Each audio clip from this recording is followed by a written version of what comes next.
दोस्तों, हम हर हफ्ते बड़ी मेहनत से आपके लिए एक दिल दहला देने वाली एनिमेटेड हॉरर स्टोरी बनाते हैं। तो अगर आप हमारी यानी दी एई स्टोरी चैनल की कहानियां एंजॉय कर रहे हैं तो हमारे चैनल को सब्सक्राइब कीजिए और हमारी लेटेस्ट वीडियोस की नोटिफिकेशन के लिए बेल आइकॉन दबाना मत भूलना। क्या आपने कभी सोचा है कि डर का असली रूप आखिर होता क्या है? मतलब सच्ची दहशत हमें कब महसूस होती है?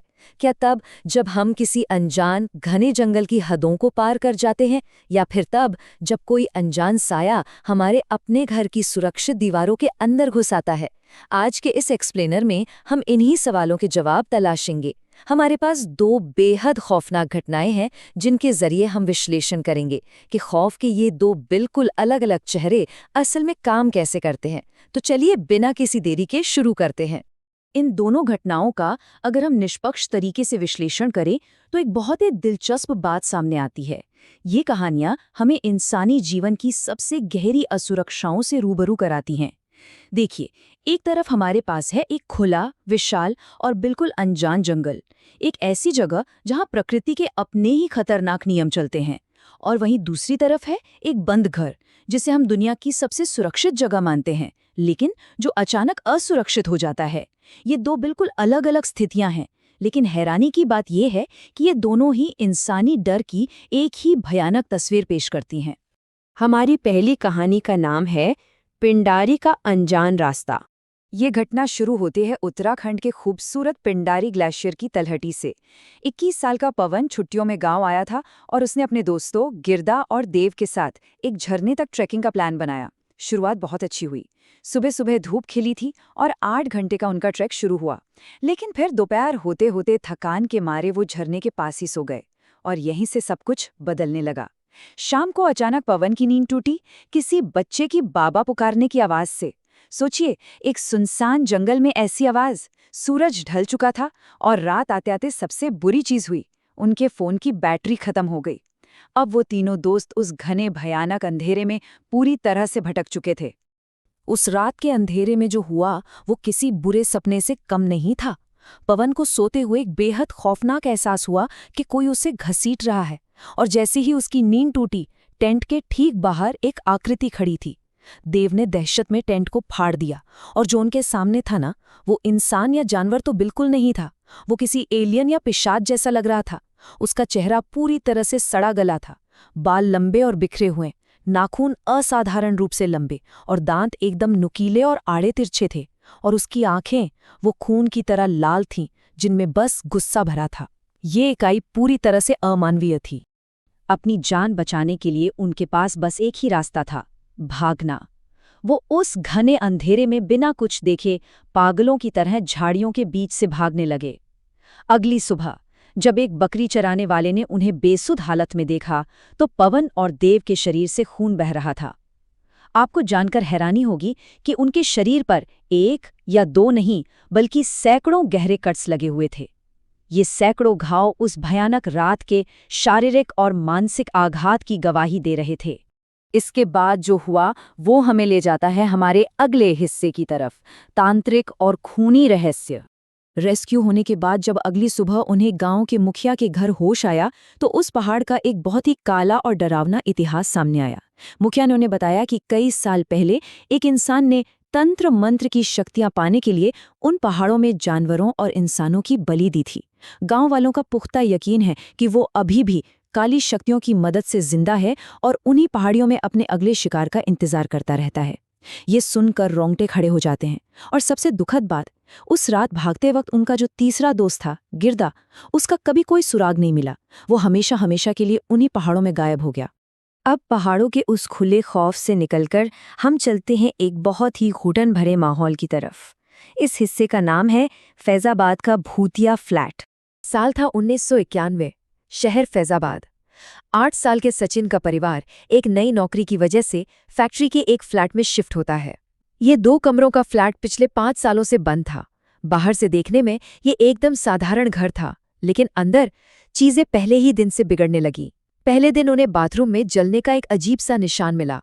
उन्होंने उसे साफ किया, पेंट किया, लेकिन वो बार बार वापस आ जाता। फिर पहले हफ्ते में साफ किए गए मकड़ी के जाले हर दिन जादुई तरीके से वापस आने लगे। दूसरे हफ्ते तक रातों को पूरे घर में भारी कदमों की आवाजें गूंजने लगीं। और फिर पहला महीना खत्म होते होते बेडरूम की खिड़की से एक पिघलता हुआ चेहरा झांकता हुआ नजर आया। सोचिए, कैसे एक घर की शांति एक पूरी प्लानिंग के साथ दहशत में बदल गई। कल्पना कीजिए, रात का 1 बज रहा है, पूरे घर में सन्नाटा है। कदमों की आवाज़ों से परेशान होकर सचिन की माँ जब खिड़की के पास टॉर्च लेकर पहुंचती हैं तो उन्हें कांच के पार कोई घूरता हुआ दिखता है। एक ऐसा चेहरा जिसकी त्वचा जली हुई है, पिघल रही है और हड्डियां साफ साफ दिख रही हैं। ये नज़ारा इतना भयानक था कि डर के मारे उनके हाथ से टॉर्च छूटकर गिर गई। ये वो पल था जिसने हमेशा के लिए साबित कर दिया कि ये कोई वहम नहीं है। खतरा सचमुच उनके घर की चारदीवारी को भेद चुका था। और इसी से हम आते हैं इस कहानी के सबसे डरावने मोड़ पर, वो खौफनाक जला हुआ हाथ। दिसंबर की एक कड़कड़ाती ठंड वाली रात थी। अब तक दहशत सिर्फ खिड़कियों या खाली कमरों तक थी, लेकिन उस रात वो दहशत सचिन के बिस्तर, उसकी मच्छरदानी के अंदर तक पहुंच गई। हुआ ये कि अचानक बाथरूम का बल्ब अपने आप जल गया। फिर बिस्तर के ठीक नीचे से किसी जंगली सांप के रेंगने जैसी आवाजें आने लगी।